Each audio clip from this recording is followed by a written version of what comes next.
try to get through it. I was going to have a pass code to, I didn't know how this would feel. No one ever wants to be in this position. But there's also something beautiful about it, and you know, I'm so glad that everybody spoke before, and it's impossible to summarize the world that you live with your partner, the many layers of all these different things that, you know, dreams that you dream together and long walks, and there's just so much. So I realized that I didn't need to summarize anything, and that made me feel a little bit better about coming here today. I know that everyone knows Felipe in such a different way, and you know, when I met him, I was just drawn to him like family, and he just had this magnetism that I know you guys have all felt it.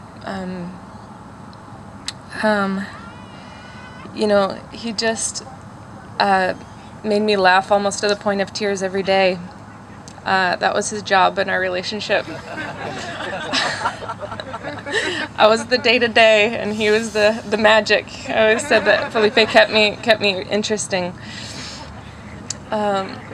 You know, and we'd have these conversations about the mundane things, and he would just blow my mind. He'd just sit and patiently listen to me, and then just say something that would totally blow my perspective out of the water. And I was like, well, there's no reason why I have to think about it like I am. You know, he would just always be able to shift it, you know.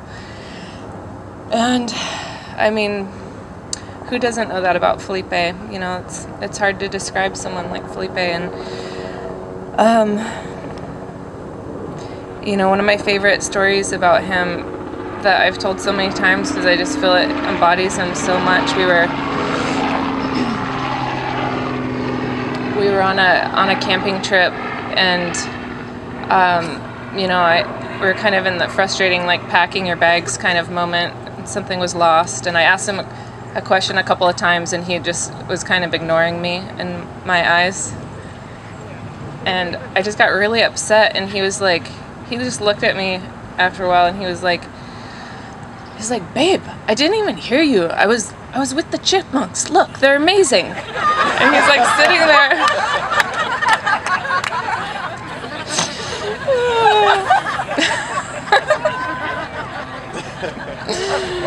They were amazing. I was just not paying attention. And that was the great thing, you know. It's hard to not ask someone to be so magical so you can have a conversation about something else, you know. And luckily Felipe was a poet, and you know, wrote so many things. I have books and books of things he's written to me, and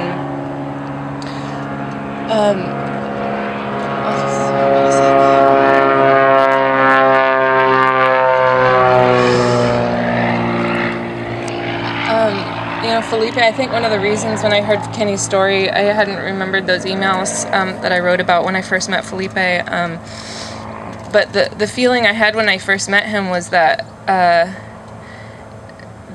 two people, if they're completely happy and you know, whole in their hearts, and living how they need to live, they can come together and walk this path together, and it turns into this beautiful union of sharing and reflecting back each other's power. And that's what he did for me. I just you know, I just feel him supporting me, and I look back through his poetry, and he was just constantly like, you can, you know, you're a warrior, you're strong. And I feel like he always kind of had this sense of, because he had almost died when he was young of his heart condition, he kind of had this sense of like, yeah, we're all on this solo journey, and even when you're with someone, you know, you don't get them forever. And I mean, it's just crazy to read some of these things that he wrote, and things that he's always said to me. And just the other day I was thinking, I was just kind of going into some sadness, and I felt him just seeing, just I went through some sadness, and then I came to some great peace about like, okay, you know, Rio and I are going to be okay, you know, we can do this, and it's going to be okay. And I just felt him saying, because he would always say when we'd have a hard conversation, he'd be like, está bien. And to me, sometimes it sounded like kind of dismissive or something, but he was really saying like, no, it's going to be okay. And I just felt like, dang it, you got the last one. You're right. We're going to be okay. I really feel that, and I know that it's because of this amazing community that he's created around us. And you know, I just for Rio, I want to just say that, you know,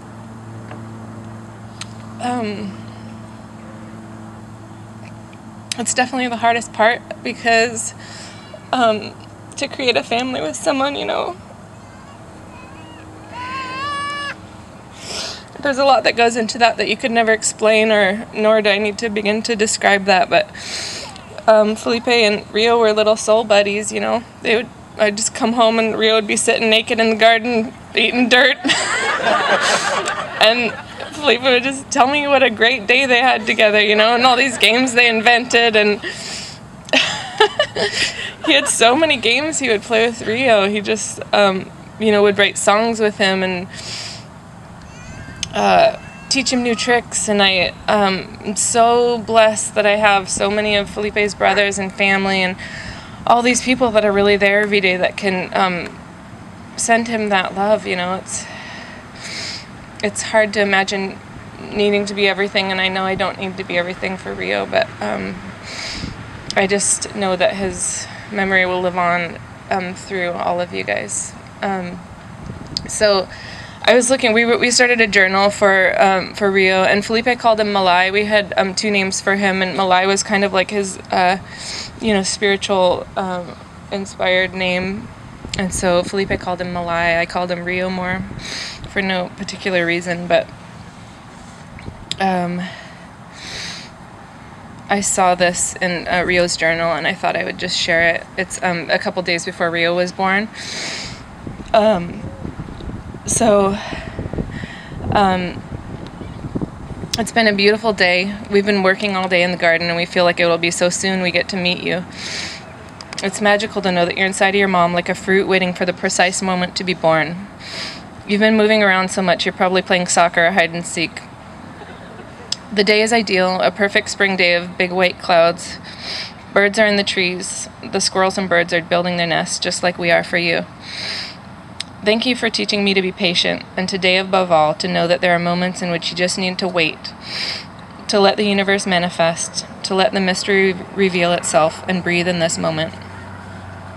Today I breathe love for you, for your mama, for those who are thinking of us, for this beautiful earth, and for every being who inhabits it, and for me, my divinity and connection with you. I'll see you soon, your Papa, Super Felipe.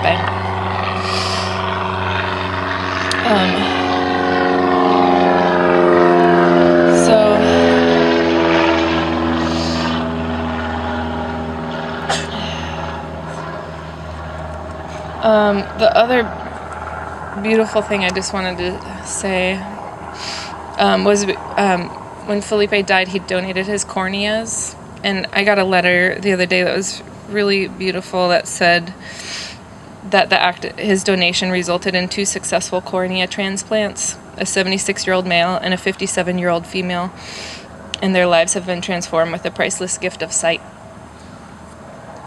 And I just find some beauty in knowing that they're seeing through Felipe's physical eyes, you know. And then I wasn't going to read this, but inside of the program, there's a really beautiful poem by Felipe, and I just would hate for people not to feel this. This is from when he, in 2006, when we were in Chile. Well, maybe we were here still.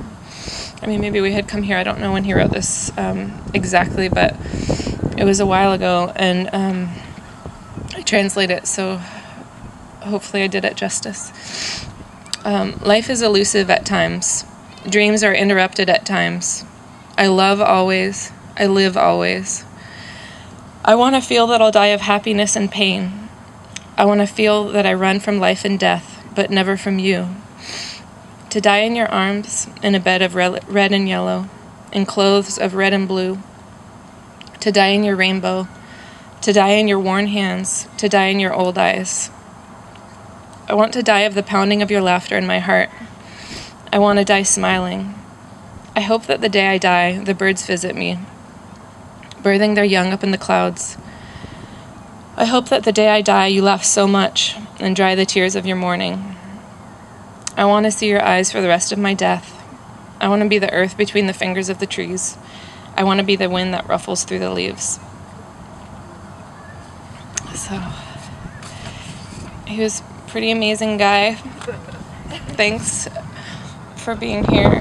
I love you all.